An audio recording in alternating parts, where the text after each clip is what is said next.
damay-damay na. Iyan ang iginiit ng kontraktor na si Curly Vizcaya at marami pa siya anyang papangalanang politiko na sangkot sa maanumalyang flood control project. Iyan ay kasunod ng kanyang pag-aaresto. Ginamit, pinabayaan at binusalan ng mga nasa kapangyarihan. Prince, ito ang mabigat na pahayag ni Curly Vizcaya matapos siyang arestuhin sa kasong malversation of public funds. Iginit ni Vizcaya na bukod sa 17 personalidad na kanya nang sinabi o binanggit na sangkot sa flood control anomalies ay meron pa umanong 150 politiko na handa niyang pangalanan. Inaresto ang contractor na si Curly Vizcaya ng Philippine National Police Criminal Investigation and Detection Group o PNP-CIDG sa loob ng Senado nitong Lunes ng umaga. Ito ay sa bisa ng warrant of arrest na inilabas ng Regional Trial Court ng Malolos City kaugnay ng kasong malversation of public funds na walang piyansa. May kaugnayan ng kaso sa isang maanumalyang flood control projects sa Bulacan. Ayon sa abogado ni Vizcaya na si Attorney Cornelio Samaniego, nalulungkot ang kanyang kliyente dahil hindi nito inakala na hahantong sa ganitong sitwasyon ang pagsabi nito ng umano'y katotohanan hinggil sa naturang proyekto. Sabi lang niya, nalulungkot nga siya dahil nagsalita siya ng katotohanan tungkol dito sa flood control. Siya pa yung makukulong ngayon. So nakakalungkot sa kanya, para sa kanya yun. Muling itinanggi ng kampo ni Vizcaya ang mga paratang laban sa kanya. Ayon kay Samaniego, lehitimong kontraktor ang kanyang kliyente. Kontraktor ho siya, legal siyang kontraktor, so we deny the allegations. Lahat po ng mga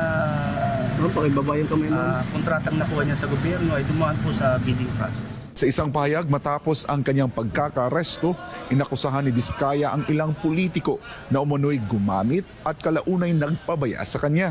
Iginit ni Vizcaya na ang pagkulong sa kanya sa loob ng 9 na buwan ay paraan upang mabusalan siya at pigilan sa paglalantad ng iba pang personalidad na sinasabi niyang sangkot sa umano'y katiwalian sa mga flood control projects. Ayon kay Vizcaya, bukod sa 17 pangalan na nauna niyang nabanggit, meron pa umano siyang mahigit 150 pang personalidad na maaari niyang pangalanan.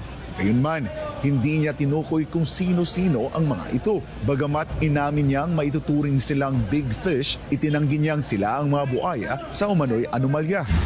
Aniya, wala silang ghost projects o substandard projects at naisakatuparan nila ng buo ang mga kontratang ipinagkatiwala sa kanila, kabilang ang paglalagay ng insurance at warranty bonds upang maprotektahan ang gobyerno. Pagbati po sa inyong lahat mga kababayan at mga mahal po namin taga-subaybay. Ako po si Just Vlog. Rekta lang agad tayo mga kababayan.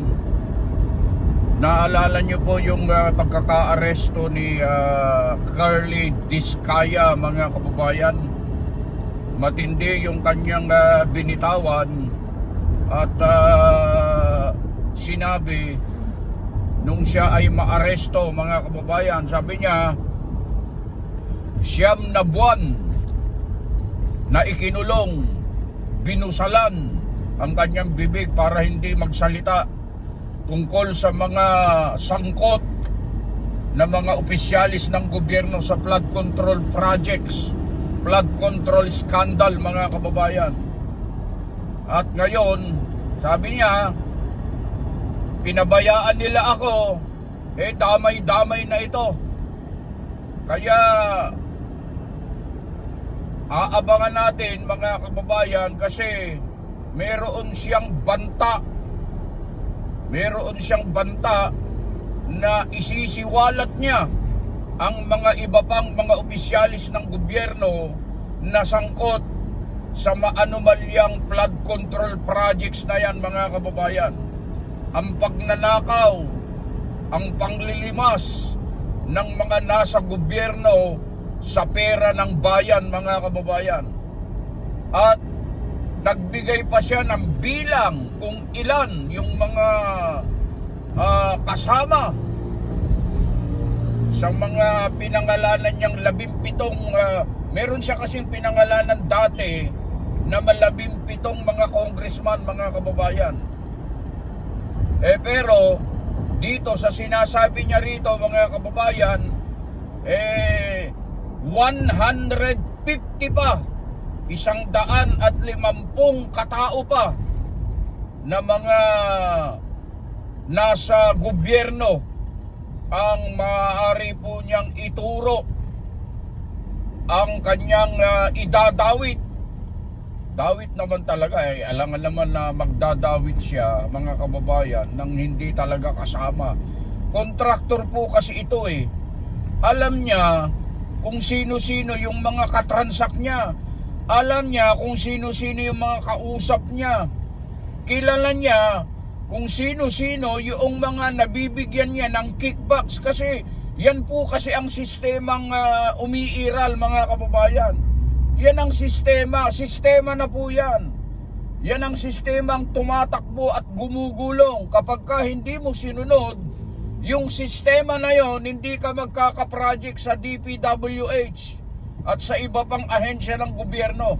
Kailangan sumunod ka doon sa Standard Operating Procedure, SOP.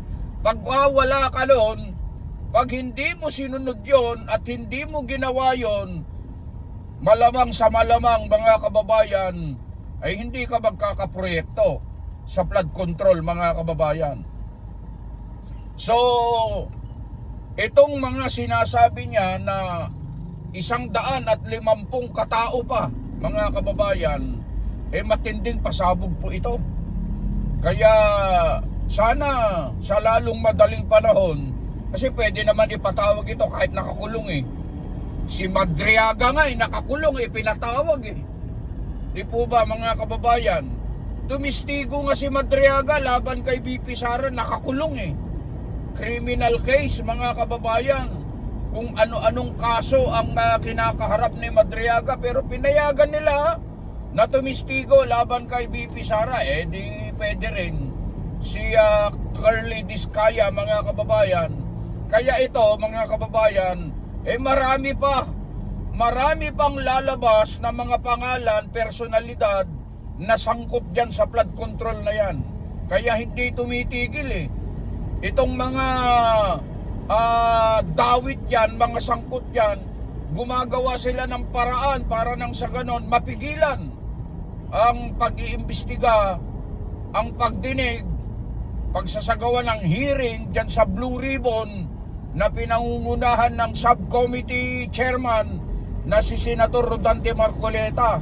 At ito pa, mga kababayan, ito pa ang isa sa mga nakakagimbal at nakakagulat na pautot, diskarte nitong mga may mga kinalaman sa flood control, mga kababayan. Gusto nilang ipakulong si Senator Rodante Marcoleta. Bakit hindi ito bumilit kung gusto niya nasa gitna ng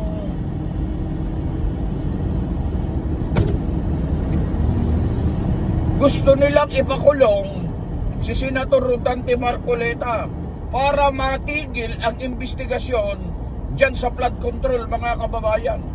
Pero ito, mga kababayan, subukan po nilang ikulong o ipakulong si Senator Rodante Marcoleta. Dyan nila makikita, dyan nila mararamdaman ang pagkilos ng higanting natutulog, mga kababayan. Diyan na magkakaalaman, mga kababayan. Subukan lang nila. Ang akala siguro nila, ganun-ganun na lang, mga kababayan. Ipakukulong nila si Senator Rodante Marcoleta kasi siya ang tumitindig sa katotohanan. Bakit pa tayo naglagay ng hustisya kung hindi rin lalabas ang katarungan at katotohanan, katwiran? Di po ba, mga kababayan? Bakit mayroon pang tinatawag na justice kung hindi rin ilalantad ang katwiran, katotohanan at katarungan, mga kababayan? Kaya nga may batas para nang sa ganon umiral ito. At hindi dapat pagtakpan, Hindi dapat na hindi maisiwalat. Dapat talaga malaman ng mga kababayan natin sapagkat pera natin yan, mga kababayan. Pera po natin yan. May karapatan po tayong alamin. May karapatan po tayong usisain. At may karapatan po tayong laliman ang pag-iimbestiga tungkol sa bagay na yan. Ang nangyayari dito, mga kababayan, ito, labanan dito ng labanan ito ng nasa katwiran at nasa kalikuan.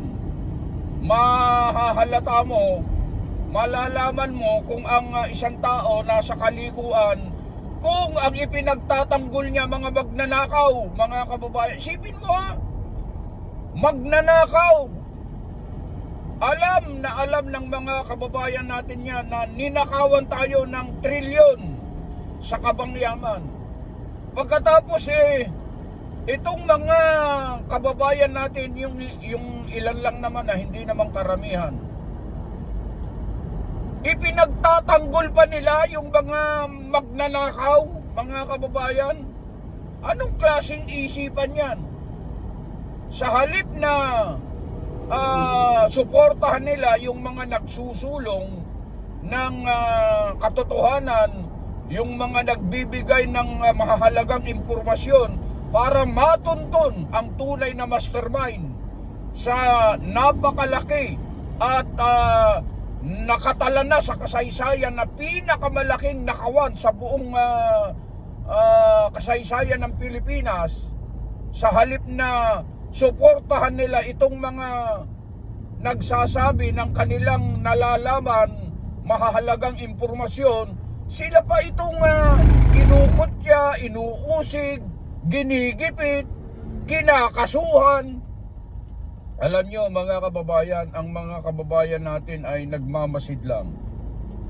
Hindi lang umiimik ang karamihan, pero mga kababayan, sa loob-loob niyan, mga kababayan, mayroon ng malapit na sumabog ang kanilang damdamin dahil sa mga nangyayaring ito sa ating bansa. Kung maaari nga lang mga kababayan, kung maaari nga lang na ipanalangin na lahat ng mga ito, lahat ng mga magnanakaw na ito ay mawala sa isang iglap lang, mga kababayan, yun ang kung maaari lang na pagka ipinanalangin mo na sana po mawala sa isang iglap ang mga magnanakaw na ito, at yun sana ang mangyayari. Kung maaari lang na ganon mga kababayan, sa palagay ko mga kababayan, wala nang gagawa ng katiwalian sa gobyernong ito. Kaso kailangan pag-iwish ni Cara David para mawala ang mga pero mga kababayan, hindi natutulog ang Diyos. Hindi po natutulog ang Diyos. At alam niya ang nangyayari sa ating bansa, mga kababayan. At the end of the day, mga kababayan, kung ano ang kalooban ng ating Panginoong Diyos, yun ang maghahari, yun ang masusunod. Kahit ano pa ang gawin nila para pigilan ito na lumabas ang katotohanan, lumabas ang katwiran, at maghari ang katarungan, wala na po silang magagawa kapag ang Diyos na ang gumawa ng paraan, mga kababayan. Kaya mga kababayan, hilingin natin na ipanalangin natin na sana maghimala ang nasa taas at ihayag niya sa isang pangyayari.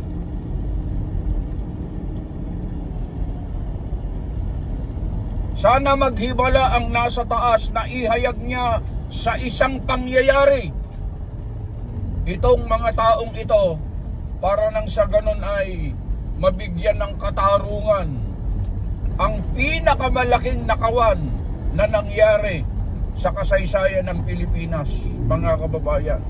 Kawawa po tayo, ang mga anak natin, yung mga apo, yung mga anak ng mga anak natin, mga kababayan. Sila po ang magsasuffer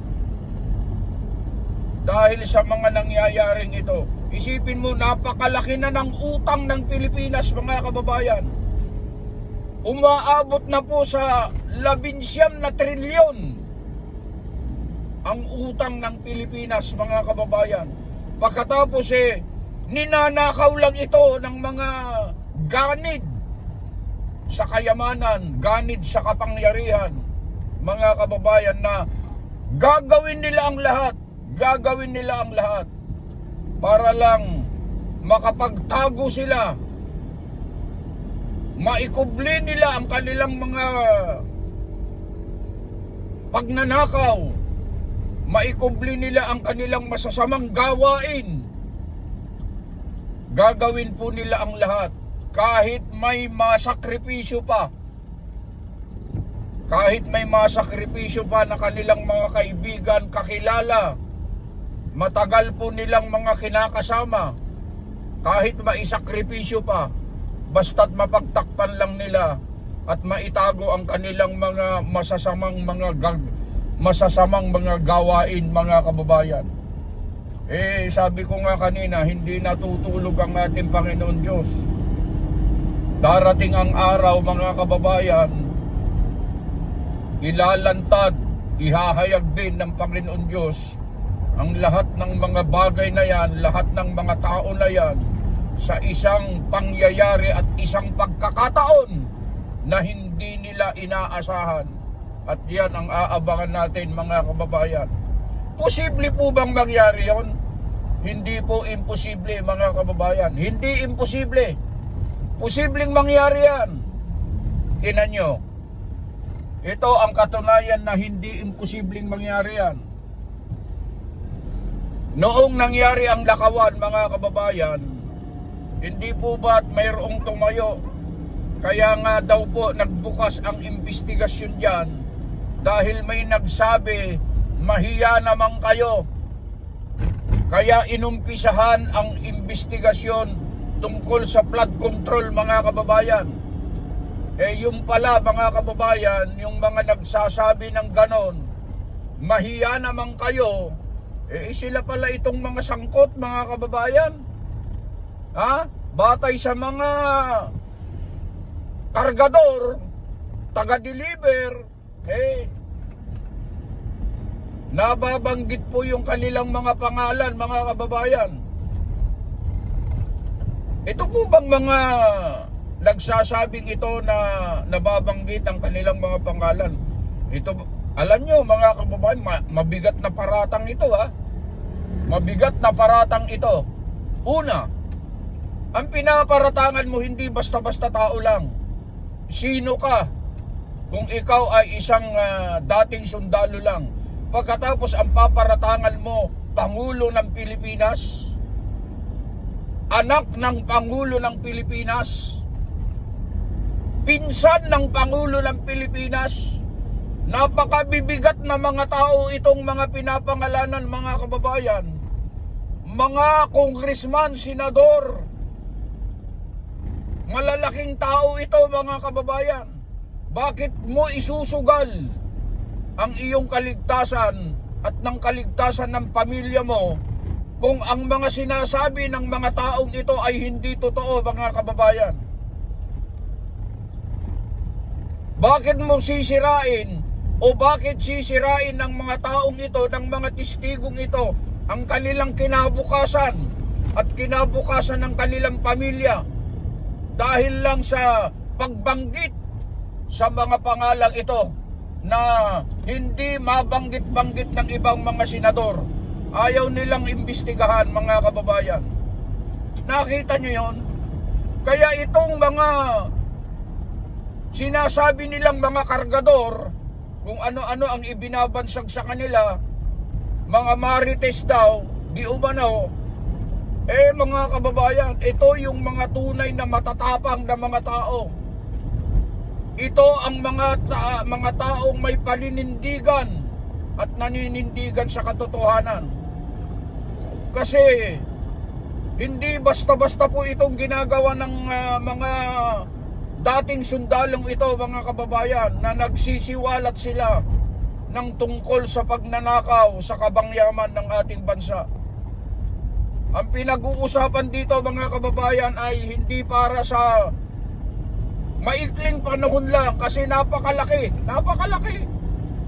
Yung 1 trilyon, mga kababayan, kayang bumuhay yan ng napakaraming mga Pilipino.